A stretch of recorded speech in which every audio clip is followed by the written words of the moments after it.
매인 백성들을 자유 얻게 하시네.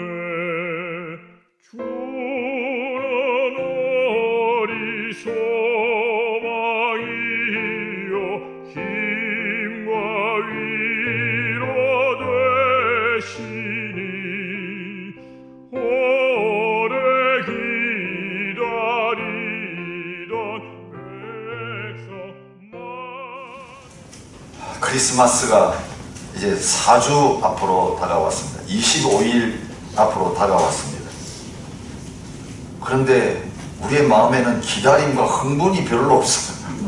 더더구나 이 호주의 더위를 벌써 먹고 시작하니까 아이고 그때가 되면 얼마나 더울란가. 여러분 이게 기다림이 아니라 걱정이 앞서시죠. 예, 지구가 점점 더워지는 건 주님 오실 날이 가까운 증거입니다.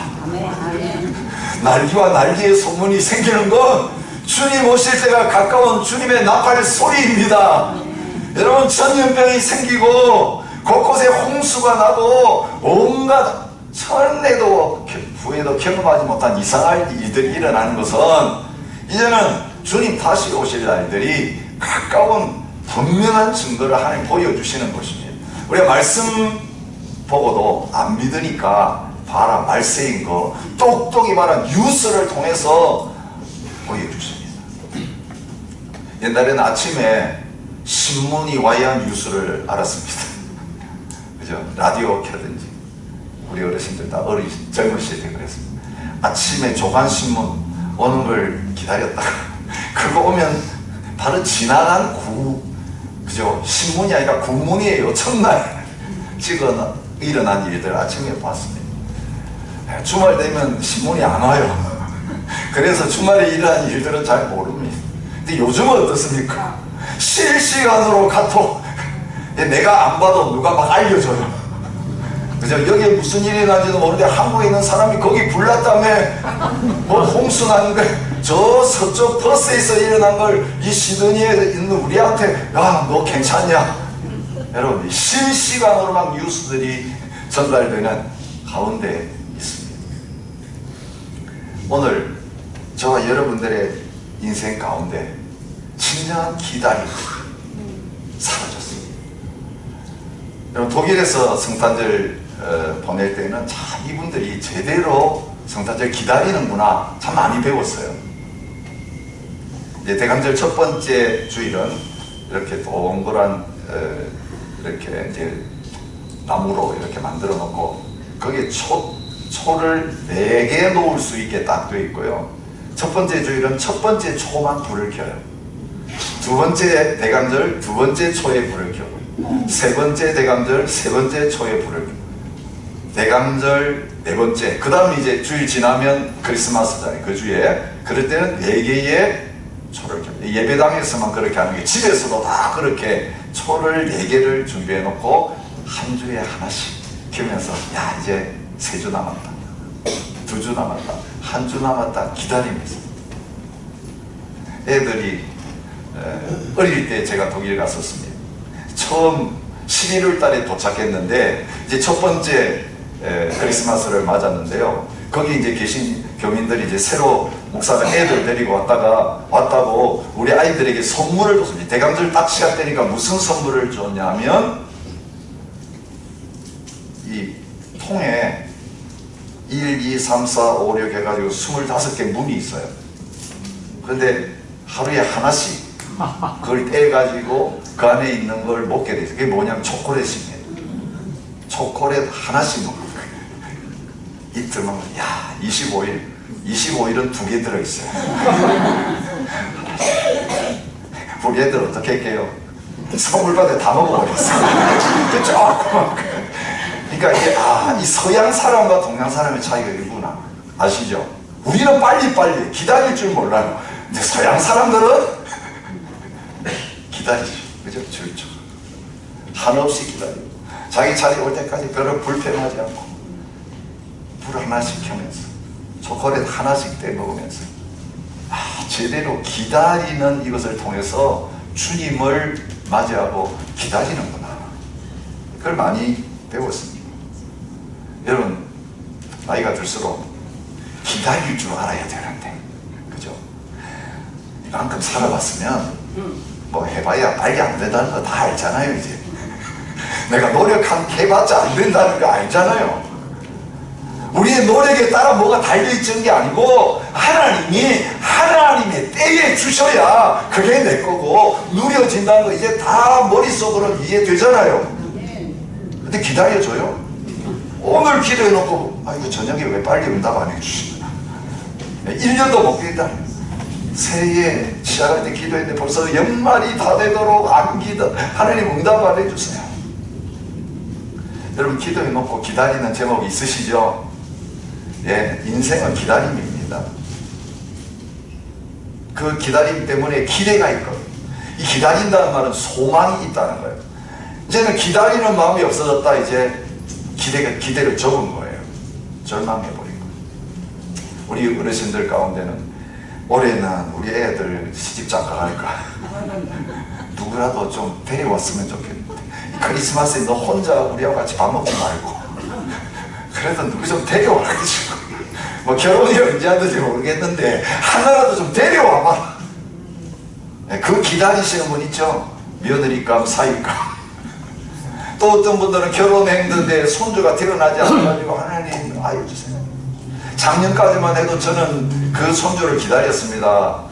딸은 뭐 아이 둘 쑥쑥 잘 낳았지만 그거는 내 아이 아니잖아요. 법적으로 저는 이집트애고. 네, 큰아들 걔가 우리 집안의 대를 했는데 일을 했는데 뭐 7년 다 되도록 근데 작년에 하나님께서 애 주셔가지고 올해 태어났고, 그 기다림, 손주 태어나기를 기다리는 마음, 저와 여러분들에게 있어서 이제는 뭔가 기다리는 그 재미로 나는 삶을 살게 되는 겁니다. 근데 여러분, 영적으로 마찬가지입니다. 우리 세상적으로 인생이 기다림이라면 영적으로 우리가 얼마나 오래 기다릴 수 있는가, 얼마나 기다리는 마음으로 신앙생활을 하는가, 그게 믿음의 실제를 보여준다는 것입니다. 아무 기다림이 없는, 아무 소망이 없는, 아무 기대가 없는 삶을 살아간다는, 그렇게 예배에 참여하고 또 돌아가고 또 한 주일, 벌써 주일이네. 주일을 기다리는 마음도 없어요. 주일날 옛날 어르신들은 주일날 하나님 앞에 헌금 드리기 위해서 제일 깨끗한 새 돈이 있으면 다 넣어놨어요. 새 돈이 없으면 다리미로 그 헌금을 데려가지고, 하나님이 그거 안 받으시잖아요. 근데 그렇게 해서 주일날 가장 새 옷을 다 목욕하고 다 준비해서 하나님 앞에 나온다고. 그게 이제 다 미신 섬기는 습관이에요. 목욕 재개하고 우상 섬기는. 우리 하나님 앞에 그렇게 안 하잖아요. 우리의 마음이 있게 그래야죠. 우리 신령을 하시는데 뭐 겉으로 흰옷을 입고 뭐 깨끗한 새 돈을 드리는 게 아니라 그 돈이 제대로 번 돈이냐 아니냐가 중요하지, 얼마나 많이 새 돈 드리냐 하나 중요한 거 아니잖아요. 지금 호세아를 통해 우리에게 말씀하십니다. 근데 오늘 그래도 어르신들은 예배에 대한 사모함과 기다림이 있었어요. 기대가 있었어요. 하나님 앞에 나올 때 주님 만나보자는 마음이 있었어요. 근데 시간 지나가면서 우리 신앙생활 연륜이 오래됐는데 하나님 앞에 나올 때에 하나님을 만나고 하나님의 말씀을 기다리고 하나님의 은혜를 기다리는 마음이 없다니까. 이건 살았으나 죽은 겁니다. 오늘 하나님께서 호세아 선지자를 통해서 무엇을 기다리면서 살고 있느냐 질문하시면서 주님 기다리는 자리로 나가자. 너희들 나를 좀 기다려줬으면 좋겠다. 여러분, 자녀들 다 출가시키고 혼자 계시는 분들 계시잖아요. 뭘 기다리세요? 자녀로부터? 전화 오기를, 카톡 메시지가 오기를. 그래, 더 좋은 건 찾아오기를 기다려. 찾아오기를. 뭐 빈손으로 그냥 얼굴 보고 싶어, 그죠? 근데 찾아보다가 한 주라도 안 오면, 그 시간에 안 오면 내 걱정이 되기 시작하고, 그 한 주가 너무 길어요.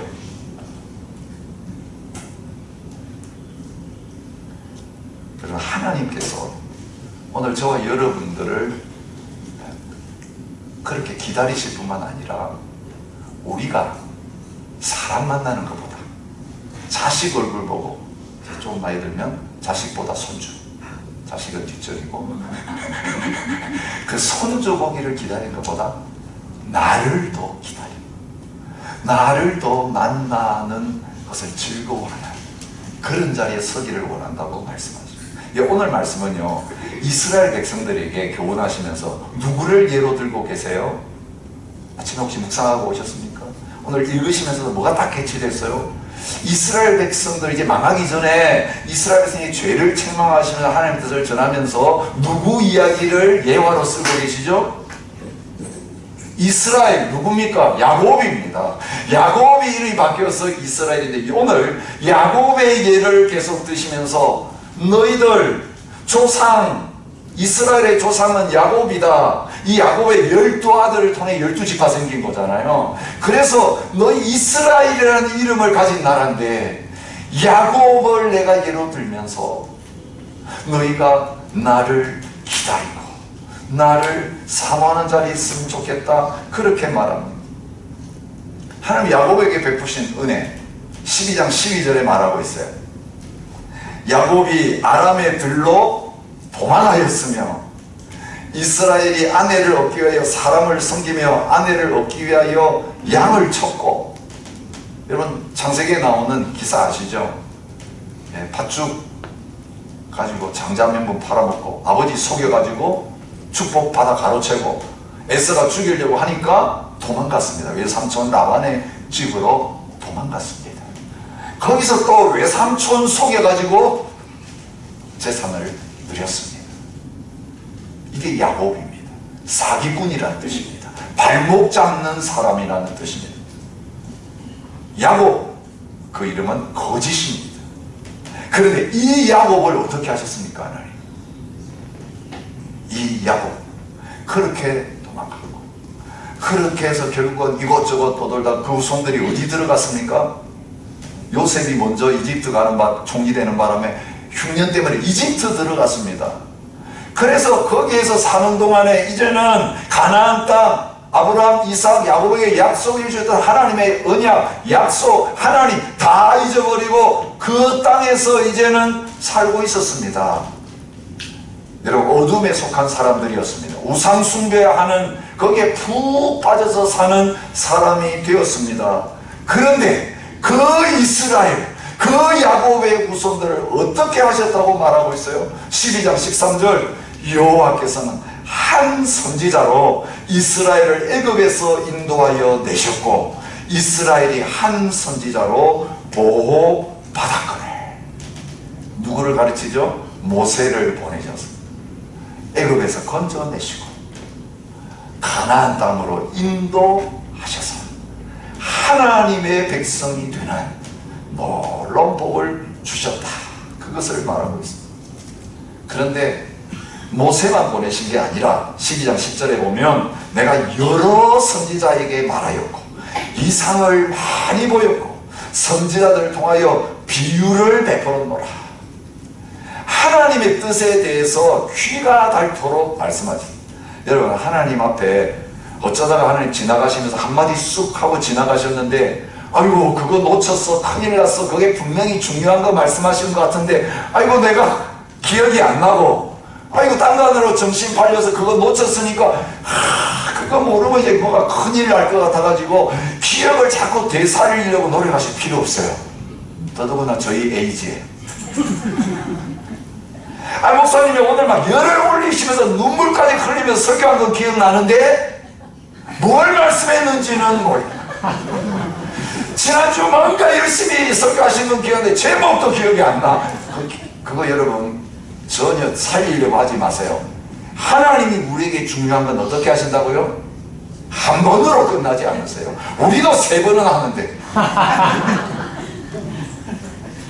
알아들을 때까지, 분명히 깨달을 때까지 나의 운명이 걸린 문제인데, 죽고 사는 문제인데, 지나가다가 한번 떡 던지고 나서 모른 체 하지 하나님 아니세요. 지금 그 말이에요. 여러 선생 말로만 한 게 아니라 이상도 환상을 보여주시고, 못 깨달으니까 비유도 그죠, 알아듣기 쉽도록 다 이야기까지 해가면서 가르쳐 주신 사람들, 하나님의 백성들이에요. 이스라엘 백성들이에요. 자, 그 은혜를 받고도 이스라엘 백성들은 어떻게 살았습니까? 여러분, 야곱이 이스라엘 된 거 야복강에서 됐잖아요. 그죠? 근데 참, 그래서 비포 애프터가 완전히 바뀌어졌어요. 야곱은 이스라엘 되면서 진짜 많이 변했어요. 그 뒤로. 물론 완전히 바뀌진 않았어요. 그런데 그 후손들은 어떻습니까? 야곱이 사기꾼이 변해가지고 하나님과 겨루어 이겼다 라고 하는 그 이스라엘임을 받았는데, 이 하나님 말씀하신 거예요. 너 이스라엘이라는 이름 가지고 있는데 보니까 이스라엘 되기 전에 야곱하고 똑같은 삶을 쉬는 모습이다, 이 말씀하신. 이름 바꿔줬는데, 계명까지 했는데, 그 이전에 야곱의 기질이 그대로 있어서 지금 이 지경이 됐다, 그 말씀하고 계세요. 자, 계속 무슨 무슨 죄를 많이 이야기하십니까? 거짓말하는 거, 사기치고 속이는 걸 계속 말하면 11장 12절. 여러분, 여기는 이스라엘에 대해서만 말하지 않고 유다에 대해서도 같이 말씀하고 있는 거 여러분 보실 거예요. 그런데 유다는 지금 제껴놓고 이스라엘에 대해서만 제가 말씀드리려고요. 에브라임은 거짓으로, 이스라엘 족속은 속임수로 나를 애워서. 거짓과 속임수가 이스라엘 백성들에게 너무 많아가지고 어떻게 했다고 하나님을 다 둘러싸고 있어요. 얼마나 거짓과 속임수가 많았는지, 그 이스라엘의 거짓과 속임이 가득해가지고 하나님을 둘러쌀 지경이 되었다. 자, 12장 1절 뭡니까? 종일토록 거짓과 포악을 더하여. 종일 거짓과 포악, 폭력, 이것이 더해지는 것을 바라고 있습니다. 자, 이게 어떤 영역에서 나옵니까? 여러분, 거짓말, 사기, 주로 어떤 영역에서 제일 쉽게 하게 돼요? 돈과 관련해서 거짓말 말이야. 돈과 관련해서 사기죠. 보이스피싱도 결국 노리는 건 뭡니까? 통장을 노립니다. 현금을 노립니다. 여러분, 이 거짓은 물질과 관련되어 있습니다. 여러분, 하나님의 정직하게 하나님의 공급하심으로 살려고 하는 사람, 거짓말할 필요 없어요. 속일 필요 없어요. 사기칠 필요 없어요. 탈세할 필요 없어요. 문서 조정할 필요 없어요. 그냥 하나님 앞에서 하나님 공급하심으로 만족하고 스스로 만족하는데 무슨 거짓이 필요합니까? 여러분, 다 거짓은 욕심에서부터 시작돼요. 조금 더 벌어보면 그거 가지고 우리에게 남던가요? 여러분 해보셨잖아요. 거짓말로 조금 더 벌어봤는데 그것 때문에 여러분 지금 그것 때문에 내가 지금 너무너무 유복하게 행복하게 잘 살고 있다. 천만의 말씀.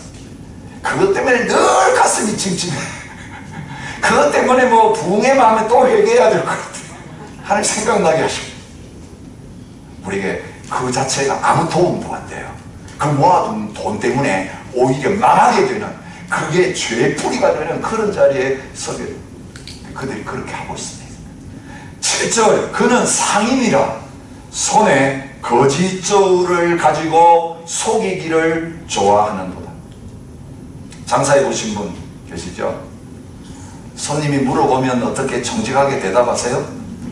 아니요. 완전 거짓말은 아니더라도 좋게 얘기해요. 부작용은 조금 이야기해 보세요. 부작용. 좋은 거는 크게. 이것도 거짓입니다. 똑같이 강조하지 않는 것. 해야 될 걸 말하지 않는 것 거짓입니다. 덧붙이는 것 거짓이고 사실은 빼는 것도 거짓입니다. 여러분 사기꾼 하면 막 완전히 거짓말장이라고 생각하지만 사기꾼에게 속아 넘어가는 이유는 너무 멋있게 생겼고 말을 들으면 진짜보다 더 진짜 같게 말. 예, 이단들이 설교를 훨씬 저보다 잘합니다. 그래서 유튜브 클릭 수가 높습니다. 우리 성도님들이 어떤 목사님 이야기하는데 이단이에요. 근데 막 은혜 많이 받는 분들 제가 거짓입니다. 하나님 말씀을 왜곡합니다. 자기 마음대로 비틀어가지고 강조합니다. 에브라임이 말하기를 나는 실로 부자라. 내가 재물을 얻었는데 내가 수고한 모든 것 중에서 죄라 할 만한 불의를 내게서 찾아낼 자가 없으리라. 하나님 보세요. 그 돈 어떻게 벌었다고요? 거짓적으로 가지고 속여가지고 벌었는데 스스로는 어떤 착각을 합니까? 아무도 나한테서 잘못을 찾아낼 수 없으리라. 거짓의 위험은 뭐냐면요, 우리 양심을 어둡게 만들어요. 거짓말 계속 살다 보면요, 정직한 영이 없어져 버려요. 그래서 참 가장 위험한 거죠. 남에게 거짓말하다 보면 자기가 그 거짓말을 믿어요. 자기가 그 거짓말을 믿으니까 그걸 사실처럼 확신 있게 이야기하게 되는 거예요. 나에게서 불의를 찾아낼 수 없으리라. 여러분, 하나님의 백성들이 지금 그렇게 됐다는 거예요. 하나님 앞에서는 거룩을 이야기하는데 돈 문제가 나오면 그 거룩이 어디로 날아가 버렸는지 돈 한 푼 때문에 양심이 완전히 마비될 정도의 그런 거짓된 자리에 있는 모습을 봐요. 그건 또 그렇다 칩시다. 가장 큰 하나님 것의 거짓은 뭡니까? 영적인 거짓이, 종교적인 거짓이. 길르앗은 불의한 것이냐? 과연 그러하다. 그들은 거짓대도다. 길갈에서는 무리가 수송아지로 제사를 드리며 그 제단은 바위당에 쌓인 돌무더기가 하나님 대신 거짓 하나님을 섬기는 자리예요. 그게 금송아지입니다. 하나님 여호와라고 섬겼어요. 그런데 나 외에는 다른 신이 없다고 하지만 하나님은 형상을 만들어서 섬기면 안 된다고, 그게 죄라고 하셨는데 이스라엘에서 하나님 안 보이는 거 어떻게 믿어요? 그래도 어린아이와 같은 우리들은 그림이라도 그려주시고 예수 상이라도 새겨주시면 그 앞에서 기도하면 기도가 잘 돼요. 경건한 마음이 생겨요. 아니, 그거 없으면 성경이라도 거기 딱 놔두고 그 앞에서 기도하면 뭔가 하나님 앞에 계신 것 같아요. 이것처럼 악한 것이 어디 있습니까? 영이신 성령님이 우리 안에 계시는데 예수님을 이 땅에 보내주셨고 부활하신 주님이 우리가 주님 영접할 때 우리 안에 들어오셔서 한 번도 떠나가지 않으시고 계속 말씀하시고 계속 감동하시고 계속 내 모든 생활을 인도하시고 섭리하고 계시는데 이게 부족해서 저 구약시대에 돌아가는 것도 모자라서 구약을 넘어서서 이방인들이 상을 새겨놓고 하나님 섬기는 그 짓을 하면서 이게 하나님이다. 여러분, 우리 안에는 없는 것 같아요? 있습니다. 말씀으로는 충분하지 않다 생각합니다. 성령님으로는 충분하지 않습니다. 증거를 보여주세요. 저 구약처럼 환상을 보여주시는지, 아니면 나는 그 환상 같은 건 안 보여서 꿈에 나타나서 말씀해 주시면 믿겠습니다. 문제는요, 여러분 꿈이 개꿈인지 진짜 꿈인지 어떻게 분별하실 거예요? 말씀을 보면 속아 넘어갑니다. 여러분, 이단들 교주 만나러 갔다가 넘어간 분들이 있어요. 그 교주하고 담판해가지고 싸우려고 갔는데 그 만나기 전날 밤에 그 교주가 꿈에 나타나가지고 그에게 뭔가 하는 바람에 아멘 하고 찾아가서 그 다음날 논쟁이 아니라 그를 섬기겠습니다 이렇게 할 경우 있어요. 이 사탄의 역사는요, 우리 영적 세계까지 들어온다고요. 꿈 함부로 믿지 마세요. 환상도 함부로 믿으면 안 돼요. 오직 하나님의 말씀이에요. 과연 그러한가? 말씀을 통해서 우리 확인해야 돼요. 근데 그들은 말씀보다는, 하나님 진리보다는 거짓 것들에 속아 넘어가면서 하나님을 거짓 하나님 우상으로 바꾸는 자리에 있었습니다. 이 하나님의 진노를 극심하게 했다. 오늘 결론의 말씀 14. 에브라임이 경노하게 하기 급습니다. 어찌 너 그럴 수 있어? 어찌 나한테 그럴 수 있어? 여러분, 배신당할 때 그런 마음 드실 때 있잖아요. 아니, 딴 사람 모르고 지금 너가 나한테 그럴 수 있는 거죠. 너가 다른 사람은 괜찮아. 무슨 짓을 해야 된다. 우리 절대로 나한테 그렇게 하면 안 되는 너가가 있어야 돼. 그것 때문에 가슴이 아프고 상처있고. 그 너가가 없어지기를 축복합니다. 저는 없어요. 저희 아내가 저한테 무슨 짓을 해도 괜찮아. 우리 자식이 무슨 짓을 해도 괜찮아. 우리 부모님들이 무슨 짓을, 우리 성도님들이 목사한테 무슨 말 하고 다니고요, 무슨 짓을 해도 괜찮아. 저는 원래 하나님의 가장 큰 죄인이기 때문에 여러분이 저를 몰라서 그 정도 하시지. 저희 아내도 사실은 저 진짜 둘이 잘 모르거든요. 속고 살겠어. 제가 너무 퍼포먼스를 잘하기 때문에. 더군다나 자식들 알아요, 부모를. 자식들은 부모를 안다고 생각해. 어릴 때부터 봤어요. 근데 진짜 그 자녀들이 여러분들의 마음을 알고 아는 것 같아요. 10분의 1도 몰라. 사람 우리 몰라요. 이해해 줄 수 없어요.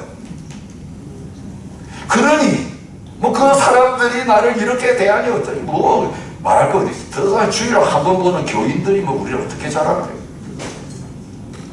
선생님들한테 시험 받지 마세요. 우리 수련회에서 이번에 조금 나눴지만 와, 계속 몇 년 막 받았는데도 이런 사람이었어. 그죠? 수련회 가서 이런 분이었어? 저에 대해서도 혹시 그런 오해를 했던 분이 있어요. 목사님 저런 분이야. 잘못 봤어. 시험 들릴 수도 있고 그렇지 않아요. 우리 사람은 뿌리까지 모릅니다.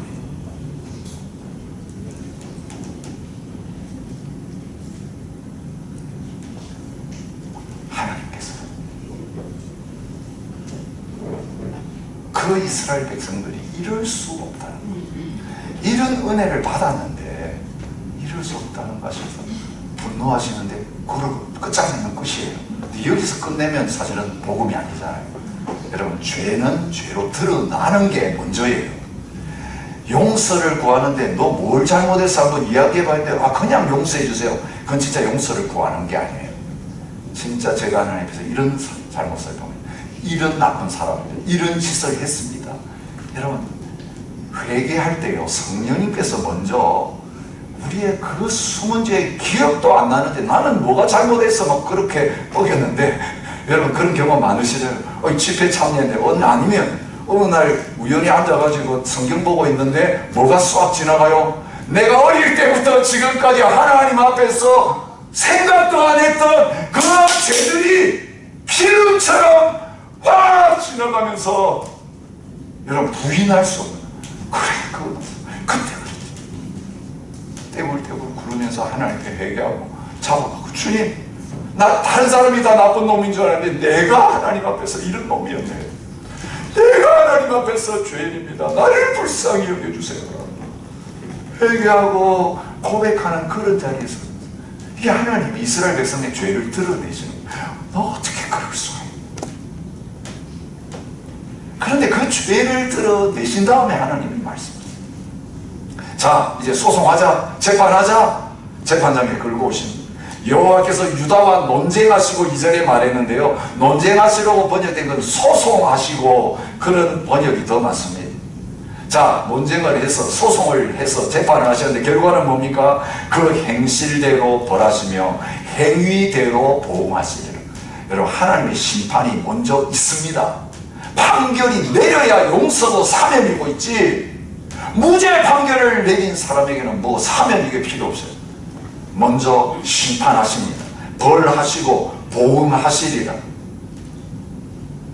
14절 말합니다. 그의 피로 그의 위에 머물러 있게 하시며 그의 수치를 그에게 돌리시리라. 자, 피값 너가 지불해야 돼. 너가 흘린 피다. 그것을 하나님이 드러내시고 그 죄값이 얼마나 크고 무서운지를 드러내십니다. 그러면서 그들의 실체가 드러나게 하십니다. 부끄러움이 다 드러나게 하십니다. 그 다음에 하나님 앞에 불쌍히 살려달라고 회개하면서 은혜를 구하는 자리에 있게 하시는데, 그때 신실하신 하나님으로 나타났어요. 하나님 곧 신실하시고 거룩하신 자가, 하나님은 언약을 어기지 아니하시는데, 하나님은 신실하셔서 반드시 약속하신 것을 지키시는 하나님이죠. 우리가 이미 묵상하면서, 어제 묵상하면서 그 말씀을 읽었습니다. 11장 8절, 에브라임이여 내가 어찌 너를 놓겠느냐, 이스라엘이여 내가 어찌 너를 버리겠느냐, 내가 어찌 너를 아드마같이 놓겠느냐, 어찌 너를 스보임같이 두겠느냐. 내 마음이 내 속에서 돌이켜 나의 긍휼이 온전히 불붙듯 하도다. 나의 맹렬한 진노를 나타내지 아니하며 내가 다시는 에브라임을 멸하지 아니하리니 이는 내가 하나님이요 사람이 아니니라. 나 하나님이야. 식은 주먹듯이 말랐구나는 사람이 아니야. 내가 너를 버릴 수 없다. 내가 너를 사랑한다고 말한 것은 너희가 무슨 짓을 해도 유효하다. 이 말씀. 죄를 미워하시는 하나님이세요. 죄가 뭐 아무것도 아니니까 그렇게 가볍게 여기시는 거 아니에요. 왜 죄를 미워하십니까? 죄가 우리를 그렇게 망하게 만들기 때문에 죄 짓지 말라 그러는 거예요. 하나님 편에서 아무 손해보는 거 없어요. 죄는 우리를, 하나님이 사랑하는 백성들 병들게 만들고 하나님이 사랑하는 백성들 망하는 자리로 가게 하는 그 죄잖아요. 무서워지. 그래서 그 죄를 미워하세요. 그 죄를 결판 내시기를 원하세요. 그 죄를 버리기를 원하셔서 벌 주시면서 심판하세요. 그런데 어찌 내가 너를 버리겠느냐. 너는 나의 사랑받는 자녀들, 사랑받는 아내야. 여러분, 도망나간 고매를 돈 주고 찾아온 호세처럼 너가 어찌 나한테 그럴 수 있어요. 그 너가 내가 너를 어찌 버리겠냐. 나로 바뀌어지, 너로 바뀌어지는 은혜가 여러분에게 있으신 거라.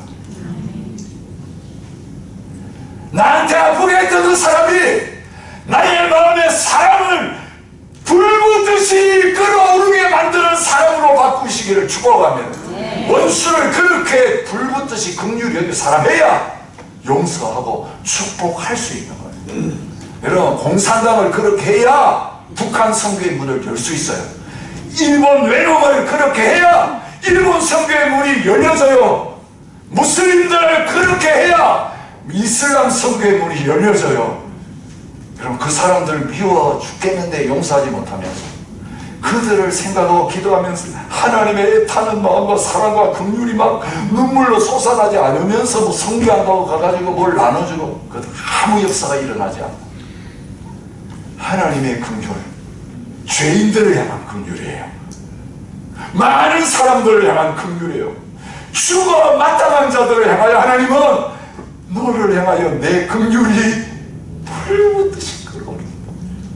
여러분, 오늘도 여러분들을 바라보시고 저를 하나님이 바라보시면서 이스라엘 그 범죄한 백성들을 바라보시면서 같이 그 마음으로 나를 향하고 계시는구나.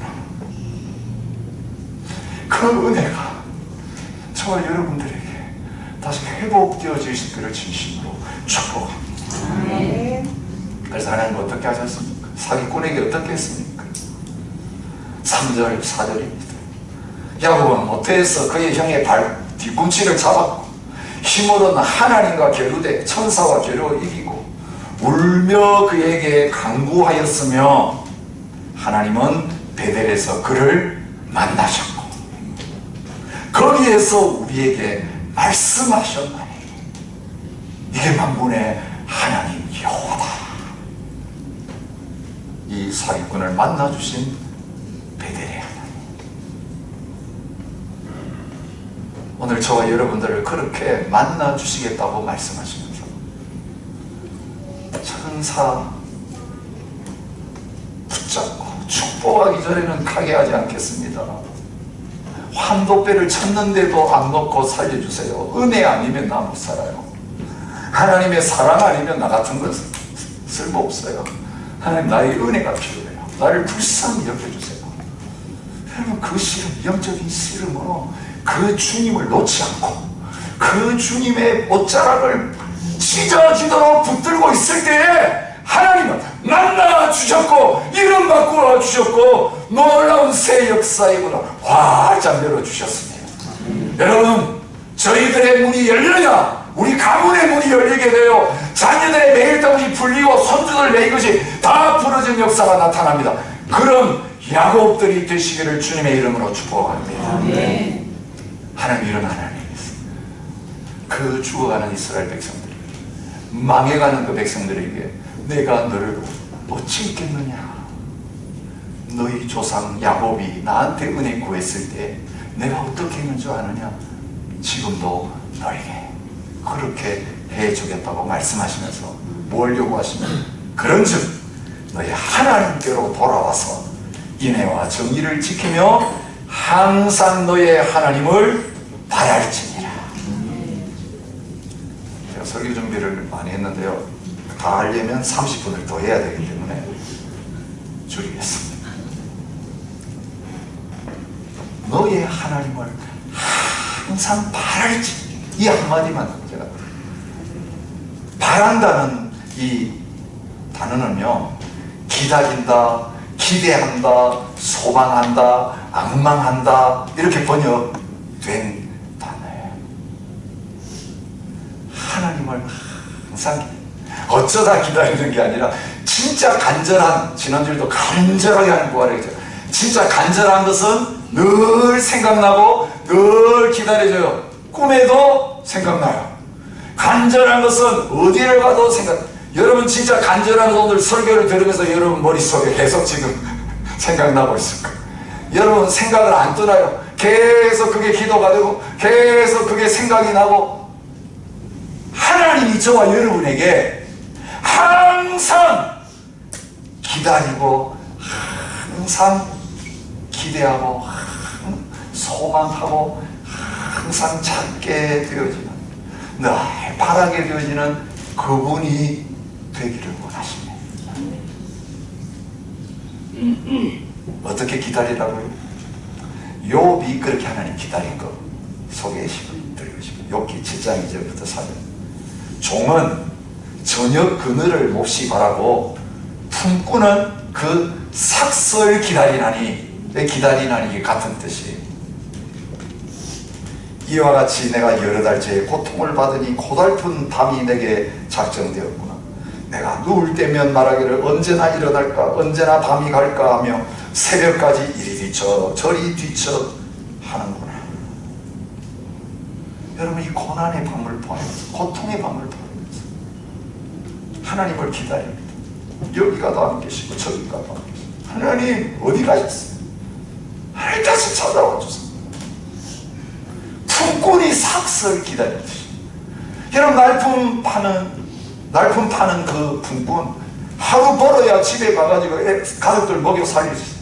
하루 종일 더위 가운데 땀 흘리면서 일했습니다. 그래도 이제 끝날 때가 가까우니까 이제 품삯 받겠구나. 삭설 기다리는 그 간절함이 있어요. 그런데 그 품꾼이 삭설 기다리듯이 밤새 뒤척이면서 하나님 찾으면서 기다리고 있는 그 욥의 모습을 볼 수 있어요. 다윗은 얼마나 하나님 앞에서 험난한 인생을 살았습니까? 그런데 다윗은 이렇게 고백해요. 주는 내 구원의 하나님이시니 내가 종일 주를 기다리나이다. 내 눈이 항상 여호와를 바라보면 내 발을 그물에서 벗어나게 하십니다. 사울의 추격을 당하면서, 자녀들의 추격을 당하면서, 그 외로운 광야의 시간을 보내면서 항상 나는 주님을 기다립니다. 종일토록 주님만 바라봅니다. 그렇게 고백합니다. 오늘 설교를 시작하면서, 예배를 시작하면서 드렸던 말씀입니다. 나 곧 내 영혼이 여호와를 기다리며 나는 주의 말씀을 바라는도다. 파수꾼이 아침을 기다림보다 내 영혼이 주를 더 기다리나니 참으로 파수꾼이 아침을 기다림보다. 여러분, 야근해 보셨잖아요. 여러분, 새벽 되면 막 졸립니다. 이제 근무 끝나면 집에 갈 시간만 기다리죠. 가서 이제 푹 자야지. 이 파수꾼이 밤을 새우면서 새벽이 오기를 그 기다린 것처럼 나는 하나님 기다립니다. 여러분, 저와 여러분들 그 기다리신 하나님 만나면 끝이에요. 그 하나님 찾아오시면 다 끝나요. 주님 다시 오시면 병도 죽음도 이 세상의 모든 죄악의 문제도 사탄의 역사도 이제는 다 끝나요. 끝나고 올 수도 없대요. 이제는 눈물도 아픔도 이별도 없는 주님이 주시는 그 영원한 만족과 평안과 기쁨의 자리로 저와 여러분들 다 가게 될 것입니다. 그 주님을 기다리라고 말씀하십니다. 대강절은 그런 기간입니다. 우리의 시민권은 하늘에 있는지라 거기로부터 구원하는 자 곧 주 예수 그리스도를 기다리나니. 바울은 그렇게 빌립보 감옥에서 로마 시민권을 가졌지만 그게 자기에게 아무 도움 안 되고 진짜 시민권은 하늘에 있다. 그 기다림으로 살았습니다. 야고보 사도는 말합니다. 형제들아, 주께서 강림하시기까지 길이 참으라. 보라, 농부가 땅에서 나는 귀한 열매를 바르고 길이 참아 잊은 비야 늦은 비를 기다리니 너희도 길이 참고 마음을 굳건하게 하라. 주의 강림이 가까우니라. 여러분, 지난 며칠 엄청나게 더웠잖아요. 저도 텃밭에 그냥 심어놓은 것들이 다 낮에 되니까 그냥 다 잎이 다 시들어가지고 거의 말라서 죽을 것 같았어요. 그렇게 말라 죽어가는 풀들이 뭘 기다려요? 비를 기다려요. 감사하게도 금요일, 토요일날 그냥 비를 확 부어주셔가지고 시원하게 수련에 붙자라게 하시고 돌아와 보니까 그 죽어가는 것들이 다 살아났습니다. 주님 오시면 그렇게 됩니다. 빈들의 많은 불같이 시드는 나의 영혼, 이 세상에 사는다가 영적 공격을 받고 어려움 당하고 이제 지금 살았나 죽었나 싶을 만큼 다 불이 빠져가지고 죽어가지고 시들가는 우리들이지만 주님 오시면 은혜의 담비로 우리가 소생되어서 하나님 앞에 살아나는 역사가 있게 될 것입니다. 여러분, 그날 기다리는 소망으로 우리의 남은 인생을 살아가는 저와 여러분이 되실 수 있기를 축복합니다. 그 한 민족, 한 영혼이 있기 때문에 천년이 하루처럼, 하루가 천년처럼 그 잃어버린 영혼 돌아오기를 아버지 하나님이 기다리고 계시기 때문인 것을 깨달으며 지금까지 나를 기다리신 주님께 감사와 찬양을 드립니다. 우리도 주님이 우리를 기다리시는 것처럼 주님 기다리며 남은 평생을 살게 하여 주옵소서. 귀한 예물 드렸사오니 쓰여지는 곳마다 복음이 증거되고 죽은 영혼이 살아나는 역사가 일어나게 하여 주옵소서. 이제는 우리 주 예수 그리스도의 은혜와 아버지 하나님의 무한하신 사랑과 성령의 교통하심이 주님을 기다리는 믿음으로 남은 삶을 살아가기 원하는 모든 하나님의 백성들과 주님의 몸된 교회 위에 이제로부터 영원히 함께 있을지어다.